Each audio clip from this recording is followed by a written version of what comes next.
Hey, what's going on, everybody? It's Justin Hawkins here with another edition of the TriStar Sports Podcast. Oh boy, do I have a good show for you.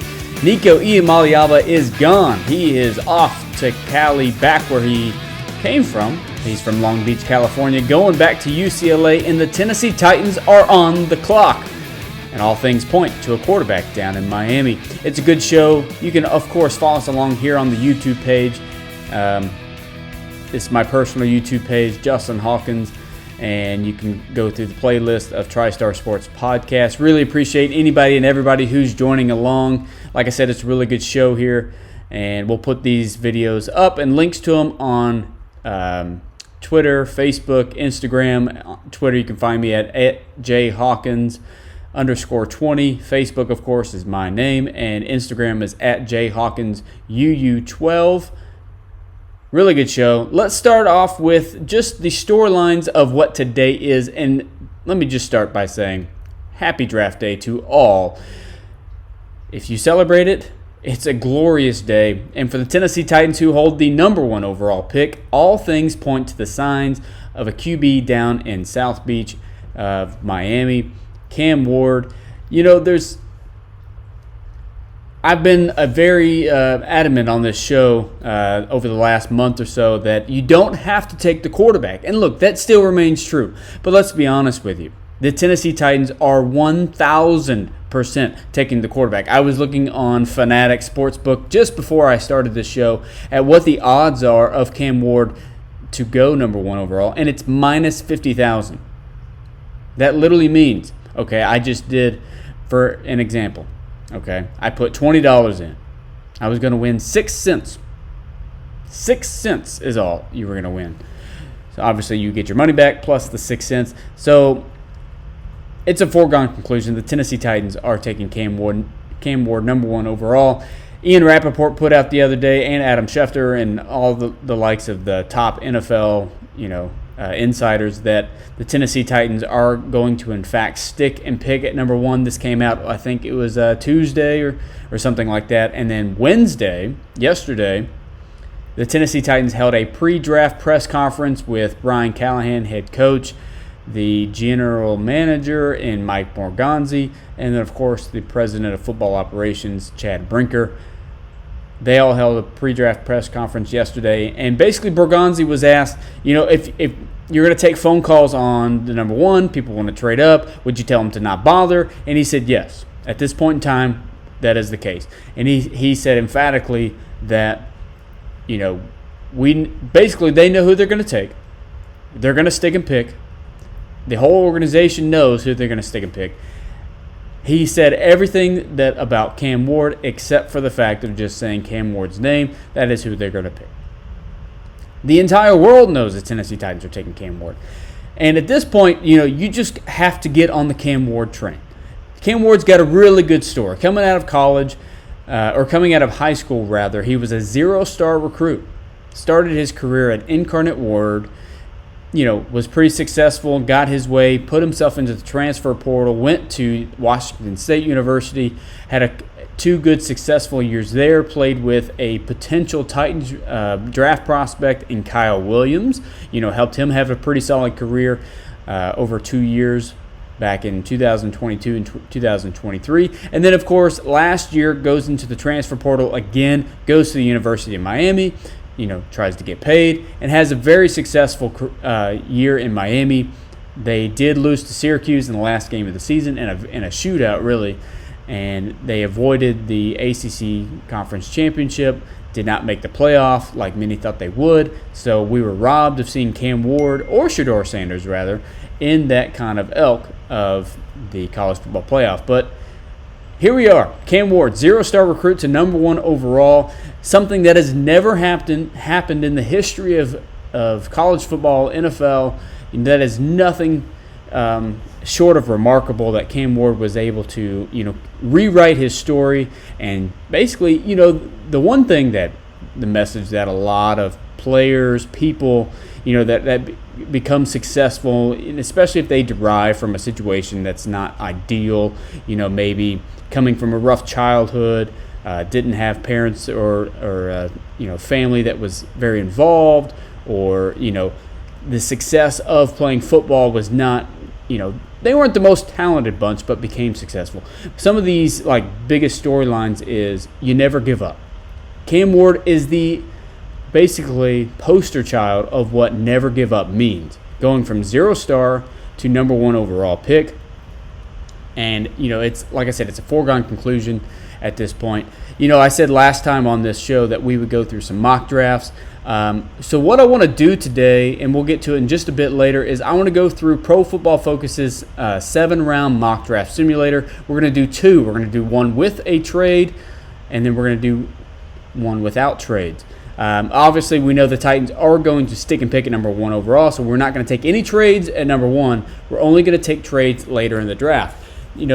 Before the Titans get started and they're on the clock today, and they go through the first pick and then the second round, and they do not have third round currently. They've taken a lot of top 30 draft visits, and that would suggest that's kind of mid to late third round, fourth round kind of phase. So we're going to take a look at those. The Tennessee Titans need basically everything.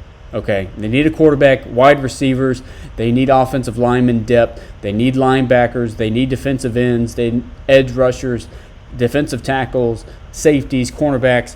And, one thing the Titans may not need much anymore, and this could help, preview what the Titans may do at pick number 35, and that's weapons for the potential number 1 overall pick in Cam Ward. And the Titans late last night, but probably when everybody went to sleep, is they went out and signed wide receiver Tyler Lockett. Tyler Lockett is a really good receiver, a really good solid depth piece at this stage in his career. He's 32 years old, entering his 11th season with the Tennessee Titans. He signed a 1-year, $4 million deal with up to $6 million in the incentives.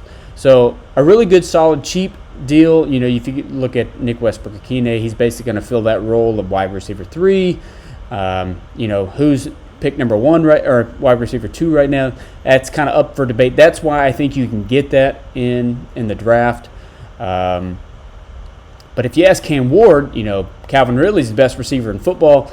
Treylon Burks is number 4, so maybe Treylon Burks is the wide receiver 2 that you didn't know you had. Now, that's all jokes aside.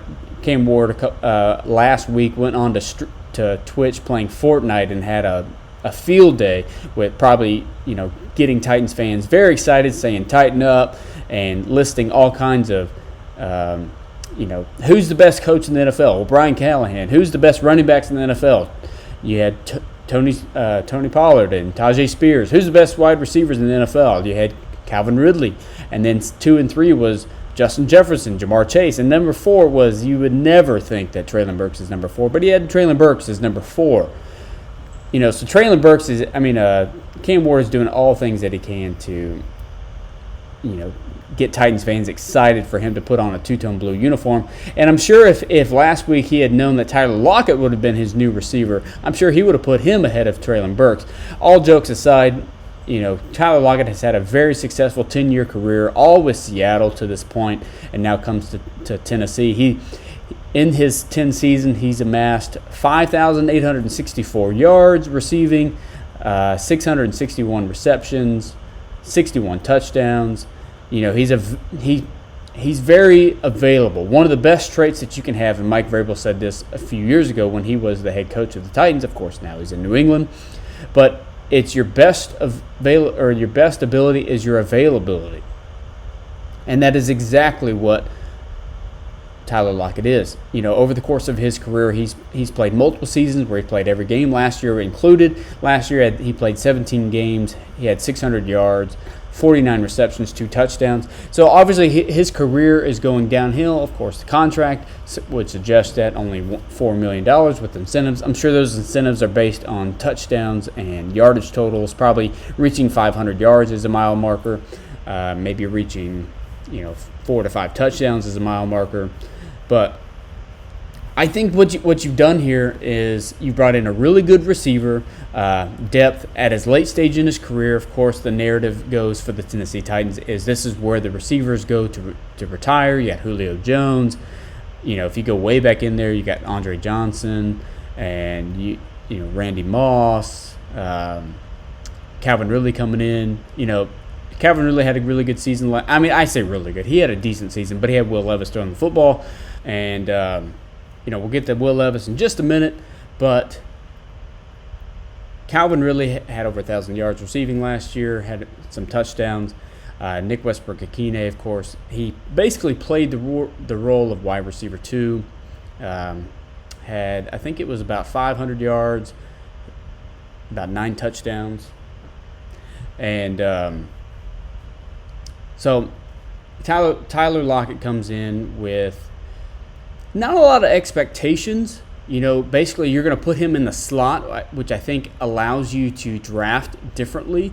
Instead of needing a slot receiver, kind of Calvin Ridley is that somewhat of a deep play guy, very quick, shifty, really good off the line, can create immediate separation.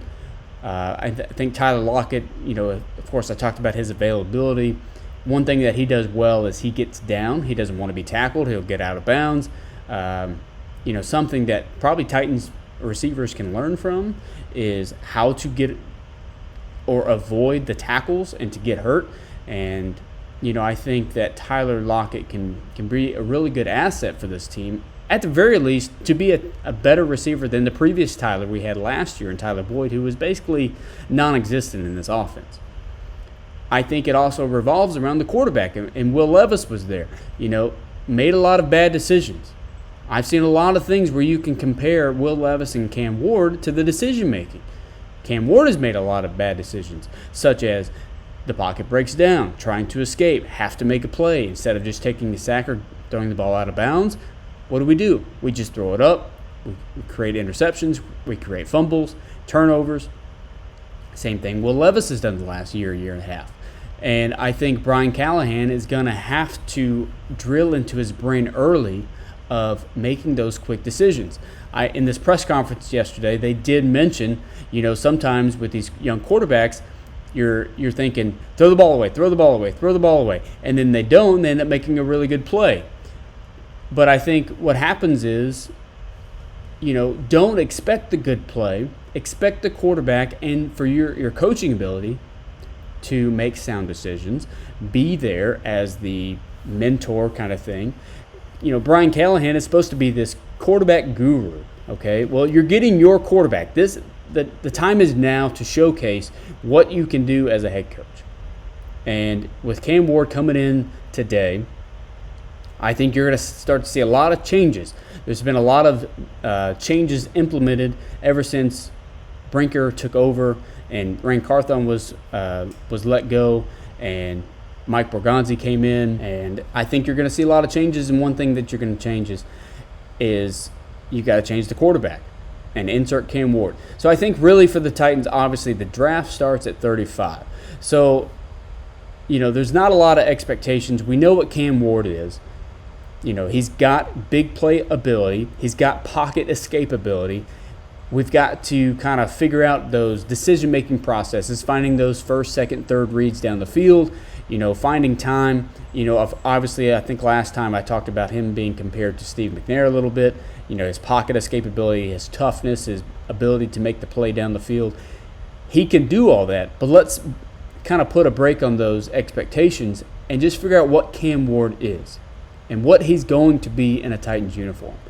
There's no expectations for him to make this team a playoff team. They're picking number 1 overall. This is not the Washington Commanders where last year they selected Jaden Daniels at number 2 and then now all of a sudden they're in the NFC Championship game.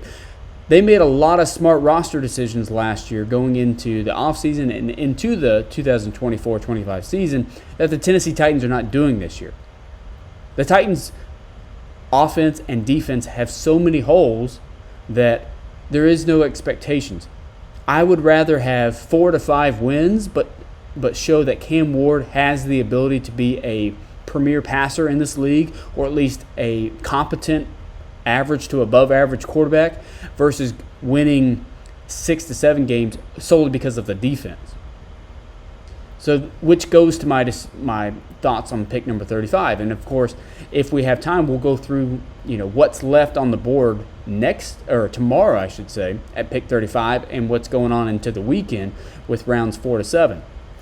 But I think maybe you want to surround Cam Ward with those weapons, and I think that's what they're doing in Tyler Lockett, and they're bringing in a veteran guy, a skillful guy who can work in the slot, who knows how to get open and stay available, which is very desperately needed in this Titans team and for Cam Ward moving forward.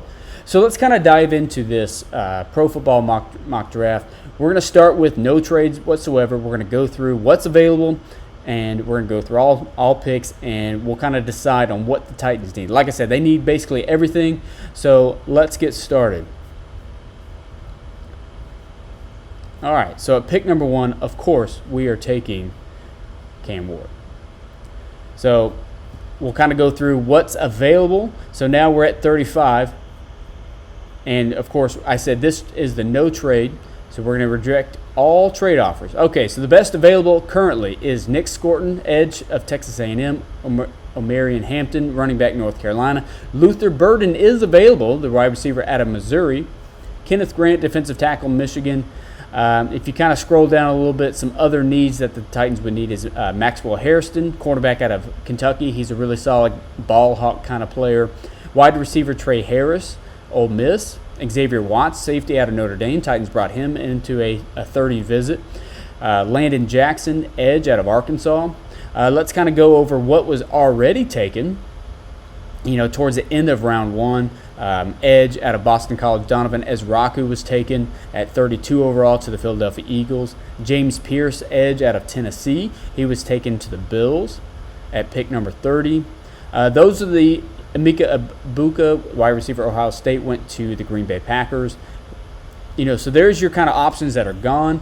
So I think with the pick number 35, since we're making no trades, I think you have to continue to surround Cam Ward with the weapons. And the fact that Luther Burden is still available, given the pre-draft conflictions, the character issues that his mom is a problem, his girlfriend is his agent or his spokesperson. I think given all those, you can't deny the talent that Luther Burden is. So we're taking Luther Burden at pick number 35. Of course, now we don't have a pick all the way until the 4th round. But I think you can't pass up on Luther Burden if he's there. To have the wide receiver room of Calvin Ridley, Luther Burden, Tyler Lockett, I think you're immensely better than what you had last year. Traylon Burks can slot in as your wide receiver 4, and I think you're looking pretty good there. Now, round 4, what's available? I am very surprised at this. At Omar Norman Lott, defensive tackle out of Tennessee. Now, how well would that pair with Jeffrey Simmons, T'Vondre Sweat? That's pretty enticing. I'm very surprised that he's still available. Cameron Scadaboo is available, running back, Arizona State. I think the Titans are really needing to look at running backs or edge here. I think now that you've gotten your offense taken care of, I think you need to look on the defensive side of the ball. So one thing that I'm rating high on is a linebacker or a defensive end edge rusher. So if we just specify that, I think that it's really hard not to pick Omar Norman Lott. I've heard he's skyrocketing up the draft boards, but the fact that he's available in round 4, can you really pass up on that? I'm not. So we're taking Omar Norman Lott at pick number, rejecting trade offers.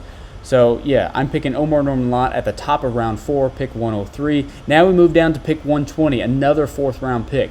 Well, I think this time you still got to stick with the defensive side of the ball. So I kind of want to go linebacker here. And a guy that I'm really high on at this late in the draft is Denny Stutzman, linebacker, Oklahoma. A guy that's all around the football, a good run stuffer, good tackler. I'm taking linebacker Danny Stutzman. He's also, one of the top remaining best available. Cameron Scadaboo is still available.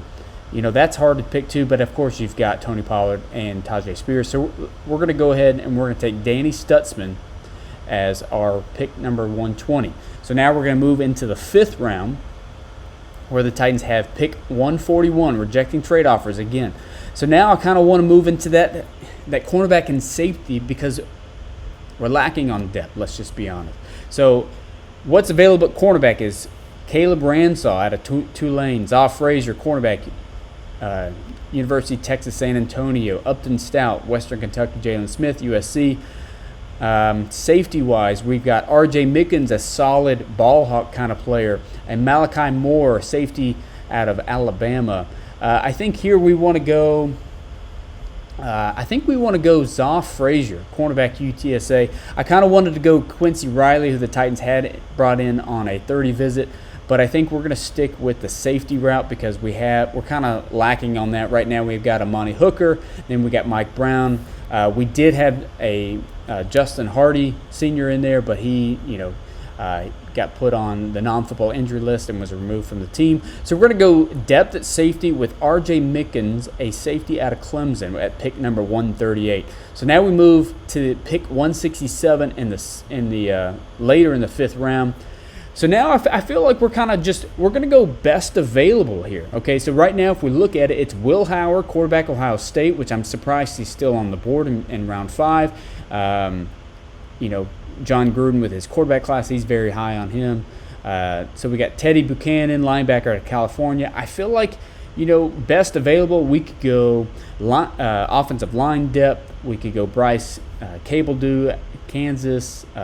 Seth McLaughlin, I've heard really good things about him. He's a center at Ohio State, something that the Titans do need now that we know that Lloyd Cushenberry is going to miss most of the season with his Achilles tear that he had last season. And, I think we're going to go with Seth McLaughlin at pick 159 or at pick 167, the center out of Ohio State. Of course, in the comments, please let me know what you think of this draft, how we're doing, what are other needs that the Titans have that I'm not drafting. I think at this point in the draft, we're in pick 178. You think you just have to stick with the best available.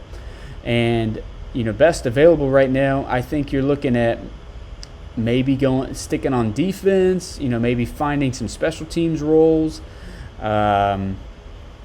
You could look later in the draft. So one receiver that was very high, but just didn't get the recognition because of where he played is Nick Nash, the wide receiver out of San Jose State. Now, Nick Nash is 6'2", 203.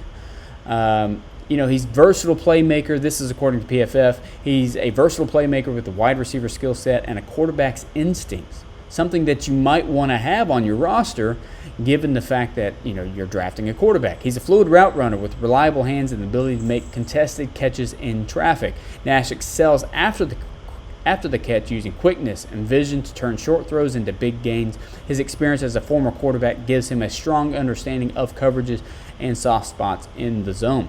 However, he lacks elite top-end speed and can struggle to separate consistently against physical man coverage. Polishing his release off the line will help elevate his game.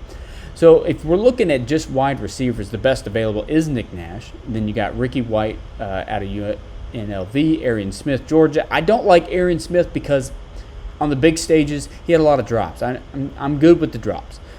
Jimmy Horn Jr., Colorado. Antoine Wells Jr., wide receiver, Ole Miss. I think we have to go here, Nick Nash.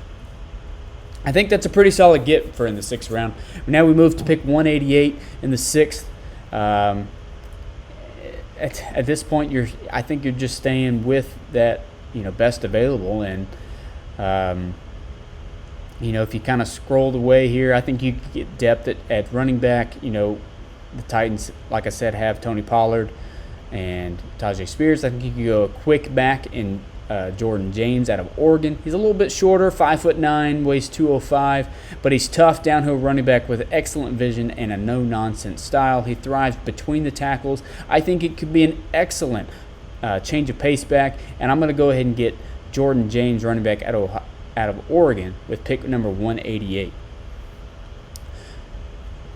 Then we move down to the 7th round, where we do not currently have a 7th round pick. And that'll do it for our. So here's our full results out of our Pro Football mock draft, 7-round mock draft. We got Cam Ward at number 1 overall, Luther Burden, number 35 overall, Omar Norman Lott, who I love at pick 103 in the 4th round. Denny Stutzman, who I also love at the 4th round, 120, to help that rotation of a Cedric Gray and a James Williams, and no more Kenneth Murray, as he was traded. You bring in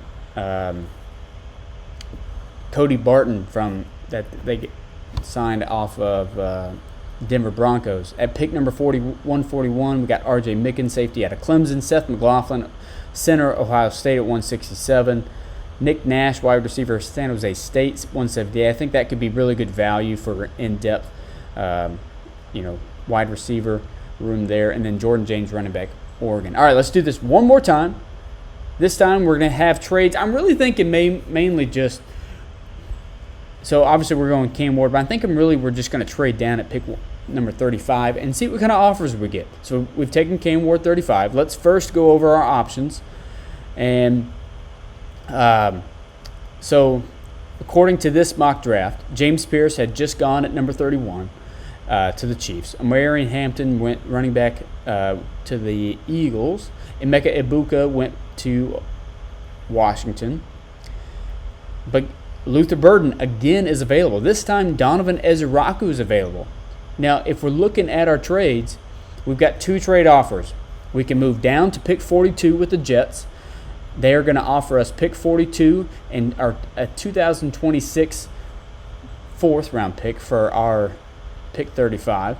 And then we also have Philadelphia, who's going to trade pick 64 for next year's 2nd and next year's 3rd for pick 35. The only reason why so far I do not love these trades is because, one, you're moving down and not getting an extra draft pick this season. Yeah, sure, a 4th next year or a 2nd and a 3rd next year would sound great, but I need some more assets this year. So you know what? We're actually gonna counter on the Eagles, or we're gonna counter on the Jets instead. And we're going to, so they're going to offer us a current 42 for this year, but instead of next year's 4th, we're going to see if they will offer us a 3rd round pick. So we're going to go to 73 and see if they will offer that. Maybe instead we will give them pick 167 in our 6th round and see if they will take it. So they rejected that trade. Let's try it one more time, and let's offer them pick 141 in the 4th round, and then also for 73 in the 3rd round this year. Maybe we'll also throw in an extra 6th round pick. They reject that one as well. Okay, so we're sticking a pick, and we're going to take Luther Burden again. So we're getting weapons for Cam Ward in the 2nd round. Still, I like that. Calvin Ridley, Luther Burden, Tyler Lockett, Traylon Burks. Let's see what we can get. Okay, first we got 1 trade offer for our 4th round pick at 103. Arizona's offering pick 115, so you're moving down 12 spots, and also pick 152 in the 5th round. I'm going to accept that trade. I think there's still some good value, just 12 picks down the road there. Cameron Scadaboo is the best overall player now at pick 115. Joshua Farmer, Florida State. Deion Walker, good defensive tackle out of Kentucky. If you look at the wide receivers, Ty Felton, Maryland. Dante Thornton's available out of Tennessee. Isaac Tesla, wide receiver, Arkansas. On the defensive side of the ball, I think this is where maybe you're kind of screwed yourself in it. You got Josiah Stewart, who would be a good maybe value pick late in the 4th round there. That's our best edge rusher at the moment. So you're really either going to take, in my opinion, you're either going to go wide receiver and double up on receiver, or you're going to take, or you can look at cornerback and see who's available. So cornerback is Jordan Hancock out of Ohio State, Corey Black, Oklahoma State, Zaw Frazier, UTSA. We know that he's going to be available, so I think we're going to stick at edge and go Josiah Stewart, edge out of Michigan, at pick 115. Now we go right down to 120, so these options are still available. So I think, you look at a wide receiver, Dante Thornton's still available. Maybe we could double up and have that long-range guy, but now I think we don't need receiver now that we have Tyler Lockett. So we're going to go defensive again, and we're going to go look at our cornerback and safety options. We know that we pick again at 141. So we have another 4th round pick coming up. So we can save R.J. Mickens, who's rated lower. Let's go ahead and take, Zaw Frazier's rated lower. So let's go ahead and take R.J. Mickens here. All right, so now we're here at 141 in the 5th round. We do have a trade offer from the Las Vegas Raiders, moving from 141 to 143. They're also throwing in a pick 213 in the 7th round, or is that the late 6th? And then they want our 2026 7th. Moving 2 spots down, I'm fine with that. So we're going to take that. One thing that the Titans have made, that they want draft capital, and here we go. All right, at pick 143, we're going to go cornerback here. And Zaw Frazier still on the board. Caleb Ransaw out of Tulane's on the board. Justin Whaley is... We're going to take Zaw Frazier. I've seen a lot of good stuff from Zaw Frazier. Had a 30 visit with the Titans, so we're going to go ahead and take Zaw Frazier as well. 152 in the 5th round. I feel like we go best available here. And, we look in the offense. If you want to go receiver, I don't think you need to. Maybe a tight end, a backup tight end there. We could go center again, like we did in the last draft.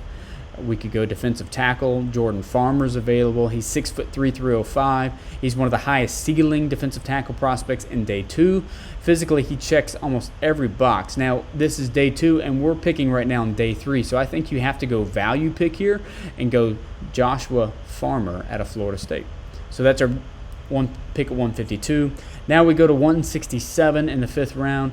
And again, we're just going, I think we need to get a linebacker here. I think, Jack Kaiser out of Notre Dame would be a good option. He's an outstanding coverage linebacker with rare instincts when dropping into coverage, consistently shows the ability to take away open angles. And I think that's very important. Zone drops are elite. Something that the Titans need is coverage. They have not been well at all in coverage. More were just run stuffers, and I think that's what Coda Barton is for. We're taking Jack Kaiser at pick 167 in this year's draft. All right, now we're moving into round 6. 178 is our pick. Who do we get? I think we can get, depth at safety here. I think we can go, people that are off the board or that are on the board is Craig Woodson out of California, Kyton Crawford out of Nevada, J.J. Roberts, Marshall, cornerback available, Jalen Smith, USC. I think that would be a good option. 5'10", 187. He's a cornerback with average size and length, versatility at box safety, free safety, slot corner, and outside corner. Fluid hips with good transitions. I think the cornerbacks right now are not good value for 177. All these are rated in the 200s. If you're looking at just available, Riley Mills out of Notre Dame, the defensive tackle out of Notre Dame. Thomas Fidone, Nebraska. Elijah Roberts, SMU defensive tackle. I think right now, what we have to do is we go best available, and that's Riley Mills. Pick 188. We don't need a quarterback. Dylan Gabriel is the highest rated prospect at the moment, and I think what we do here is we can go into the running back field. Jordan James is available. Jarquez Hunter maybe out of Auburn. He had really good upside in college. Didn't really pan out at Auburn. Like they wanted to. I think it'd be good value to take Jarquez Hunter, at least as a 3rd option. So we're taking him. Our last pick in the draft is pick 213. And I think not a lot of needs at this point because you're taking flyers. I think at this point you really can just take anything that you want to. Maybe we'll take some cornerback depth and let's see. Maybe we'll go another edge rusher. We can go Kyman Rucker out of North Carolina, 6'1", 254, consistent part of North Carolina's defensive line rotation since his true freshman season. 14.5 sacks, 23 tackles for loss over the last 2 seasons. I think you can do good with that one. Johnny Walker, edge Missouri, 6'2", 249, emerged as a promising prospect for the 2025 NFL Draft. In the 2024 season, he led the Tigers with 9.5 sacks and 3 forced fumbles, earning all SEC honors. I think that would be a good value pick this late in the draft. So we're going to take Johnny Walker, edge Missouri, with pick number 213. And that'll conclude this draft. Tell me how we did, as the results are pouring in. Cam Ward, Luther Burden, Josiah Stewart, R.J. Mickens, Zaw Frazier, Jordan Farmer, Jack Kaiser, Riley Mills, Jarquez Hunter, and Johnny Walker. So those are results. Tell me how we did. So that's what we're doing. We're preparing for the Titans draft. Tomorrow maybe we get on here and we can talk some more about the options that are left at 2, what the Titans maybe are thinking about doing at pick number 35. Are they going to trade? Maybe we'll know some more tonight. Supposedly the Titans are not going to hold their post-draft press conference until the end of the first-round draft tonight because of the possibility of trading out of that second-round pick or trading up, trading back, what have you, or sticking and picking. So they're waiting to see how the board kind of just follows, and they'll go from there. A lot to look forward to this weekend for the Titans. Franchise-altering draft here because the Titans need so much. Getting a franchise quarterback. Titans haven't taken a number 1 quarterback like this since Marcus Mariota back in 2015. I know he wasn't number 1. Jameis Winston was, but he was pick number 2. Then, of course, you've got a Jake Locker. You've got Vince Young, the likes. Steve McNair, of course. A lot to look forward to. We're going to be breaking down some more of that as the time comes. But let's kind of shift some gears a little bit. We talked a bunch of Titans. Now let's talk some balls. Nico Iamaleava, the saga continues, but it's nearing its end. As, we'll call him a redshirt sophomore now. But he transfers out of Tennessee. It was confirmed last week. And now on Sunday, news broke that Tennessee Vols former quarterback Nico Iamaleava is transferring to UCLA, so he's going back to Cali. He's originally from Long Beach. That's where he played high school ball, and he's going back there for at least one more season because he is draft eligible after this next season. It might be in his best interest that he not, but there's a story from ESPN's Chris Lowe. He's the one that originally broke the news. There's a story from ESPN's Chris Lowe on Nico Iamaleava and just kind of the whole saga, and I kind of want to take us through that a little bit. And basically, for all those who don't remember, Nico was reportedly seeking upwards of $4 million a year in NIL. He was making just over two to 2.5, I think, last season at Tennessee. So he was wanting to up his NIL deal to $4 million a year. Supposedly, Nico's camp, which his camp is, I think he has an agent, but really his camp means his family, was wanting that. And they said that wasn't true. They were seeking $4 million, but here's kind of where the story goes, and I'll just read. Iamaleava wasn't returning phone calls from coaches at this point after seeking the $4 million. Sources close to the quarterback deny that they were seeking the $4 million. And after this, Iamaleava or his camp wasn't returning phone calls from coaches. Sources close to the quarterback said he needed to take a quote-unquote mental break following the Vols' 42-17 loss to the eventual national champion Ohio State in the first round of the college football playoff. But they acknowledged that they did seriously consider entering his name in the portal.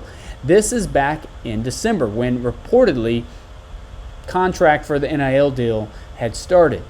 Tennessee sources say they believe that Iamaleava's reached out to several schools, including Miami, Ole Miss, and Oregon, to gain interest. Of course, whoever doesn't know, the SEC and the spring portal, you cannot transfer within the SEC to SEC programs, but you can in the winter or the summer portals, just not the spring. Tennessee coach Josh Heupel was seemingly able to smooth things over and keep Nico on board for 2025, but the quarterback did not receive a new deal or more money. While the deterioration of the relationship between Iamaleava and Tennessee was months in the making, the whirlwind that followed his decision to skip practice back on April 11th, a day ahead of Tennessee's spring game, and enter the transfer portal was dizzying, according to ESPN's Chris Lowe. Coaches and teammates attempted to reach out to him that day, which was Friday, but silence was met. As the day went on, it started to become obvious he was gone and wasn't coming back, a Tennessee source said. And then, of course, a little over a week later, Iamaleava committed to UCLA, signed his NIL deal, which is reportedly less than what he was going to be making at Tennessee. So they say it wasn't about money, and they said it was about offense, but what happened was the Iamaleavas in this whole saga, they screwed themselves by wanting more money, realizing that he wasn't the best quarterback in the SEC. He was trying to transfer out because of the offense, and holding out of spring practice, the first time in college football history that this has happened, at least this publicly. And I think teams didn't want to deal with that. So UCLA agreed to bring him back home. They signed for about $1.5 million. That's what the reported number is. Of course, in taxes, with California taxes, he's probably making under $1 million. And what's funny is now the Bruins are expected to sign the younger brother of Nico Iamaleava, Madden Iamaleava. So the Iamaleava saga continues, and it prompted, after Nico signed with UCLA, it prompted their current quarterback, or well, I guess former current quarterback, Joey Aguilar, who was Appalachian State's QB last season, transferred out of Appalachian State to UCLA in hopes to start this season. Now that Nico's there, he transferred out. And of course, what basically essentially is the first trade in college football history, Joey Aguilar signs with Tennessee. So Iamaleava out and Joey Aguilar in for Tennessee. Basically what it is, and this is how Chris Lowe breaks it down. It became the crystallization of college football in 2025, in which million-dollar quarterbacks can become free agents every season, and Power 4 starters can essentially be swapped for each other. The ripple effects will be felt far into next season, when the fortunes of a Tennessee team with playoff aspirations and a UCLA squad under pressure to turn things around quickly hang in the balance. This is what's going to happen in years to come, and I think the Iamaleavas are the direct descendant of what it is. We talked last time that Nico was kind of the problem child of what NIL is in college football today. He signed an NIL deal, the first of its kind, $8 million over 4 years. Of course, now he wanted out of it. Transfers to UCLA, holds out of spring practice, the first time that's ever happened. Nico Iamaleava is transforming college football and NIL as we know it. And I think what it does is it might hurt his draft stock next year if he decides to go out. UCLA is not as good of a team as Tennessee is. So if he doesn't have a successful career, it's going to be in his best interest to keep the money going and stay at UCLA at least another season to where he can be a viable draft prospect. A lot of interesting things. You know, I think the biggest telling sign was going silent, not reaching out to coaches. The night before, Thursday night, he had a dinner with the other quarterbacks at offensive coordinator Joey Halsey's house. And then Friday came, nobody had heard of Nico, and he just went into the dust, ghosted everybody, and the whole saga continues. I think what's more damning is just the reaction to how the Iamaleavas have handled the situation. It could have been very much differently handled and smoother, and I think what happened, like I said, they screwed themselves, and I think they screwed themselves out of a lot of money. I think they screwed themselves out of a good team. Could have gone to Oregon, if they didn't do it the wrong way and just reaching out to, like the reports say, of Miami, Ole Miss, and Oregon, who all are losing quarterbacks into this year's draft. Even Ohio State is losing quarterback in this year's draft. So Miami, of course, is Cam Ward. Oregon is Dylan Gabriel. And then Ole Miss is Jackson Dart. So there was availability there at the quarterback position, but the fact that you're handling it in the wrong way speaks volumes about how you are and how you're handling this. And it was just so poorly handled that I feel like they have screwed themselves. And it could also hurt themselves when Nico goes into the draft. All these pre-draft questions are going to arise, especially if you're not the best prospect in the draft and being a quote-unquote slam dunk top 10 pick in the first round next year or the year after. The questions are going to arise is, why did you leave Tennessee?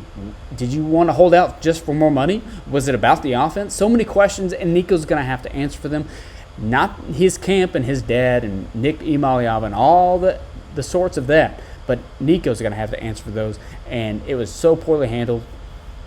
And so now you've got Joey Aguilar coming in, quarterback out of Appalachian State, threw for over 3,000 yards last year. He's a little bit turnover prone, and I think Tennessee and Josh Heupel's going to have to correct that a little bit. But I think he's in the rest of spring camp and fall camp, summer camp. You're going to have a battle between Jake Merklinger and Joey Aguilar for the starting quarterback. And I think it's going to be a good, healthy competition. I am a little bit surprised, though. I was curious to see how Jake Merklinger would respond to this. He was obviously going into spring practice, or the spring game, the orange and white game. After that, he was pretty much going to be said, you're the number one quarterback. You're going to be our starter. And then bringing in Joey Aguilar with a healthy competition. I was kind of interested to see if Merklinger would enter the spring portal, but obviously he didn't. The portal has passed. I think the last day to enter the portal is over. I could be mistaken. But, then we turn to the summer and to summer ball and summer camp and fall camp and, just how this battle will go. Obviously, Aguilar is not going to come into Tennessee hoping to be the number 2. He wants to be the starter. Merklinger wants to be the starter. And I think what's good is Aguilar's got 1 year of eligibility, I believe. Which the good part about that is you got a 5-star recruit in Faison Brandon coming in next season. It just opens the door for the possibilities for Faison Brandon, and it gives you a clean out. And I think that's what the Vols did. Speaking of a clean out, the Tennessee Vols also made a really big addition to Tennessee basketball in 5-star forward, 6'9" is his height, Nate Ament out of Virginia, I think it's West Virginia, or maybe it's just Virginia. Nate Ament, one of the best prospects that Tennessee Vols have probably ever had in their program. Very compared to the likes of Kevin Durant, especially because Rick Barnes has coached Kevin Durant to a Final Four with Texas. Not necessarily the height requirement, because Kevin Durant is more or less 6'11", 7 foot, where Nate Ament is 6'9", but he brings a big skill set to the table. Has got ball skills, can be in and around the rim, has a really good shot repertoire with him. I think the Vols have got a really good signing on his hands. There has been some kind of, not necessarily reports of what his NIL deal are, but there's been some leaks, or at least some rumors of what it is, and it's reportedly to be about $3 million, which is very high for basketball. But of course, basketball, we all know with the NBA, the less players, the more money that's available. So Tennessee makes a really good recruit. They also, signed Jacoby, what's his name? The point guard out of Maryland, transferred, Jacoby Gillespie. So Tennessee's, kind of reinforcing the backcourt, reinforcing the front court, kept Felix Okpara at center, making some really good additions. Tennessee should be another Elite Eight, Final Four competitive, see if they can get back to that competition level again. So lots of good stuff. Tomorrow we'll try to be back if I have time between jobs. Of course, I work at 104.5 The Zone. I do want to plug real quick before I head out so last week I had the hilarious opportunity with the Buck Rising show. Buck Rising is the host. Lucas Panzica is the co-host.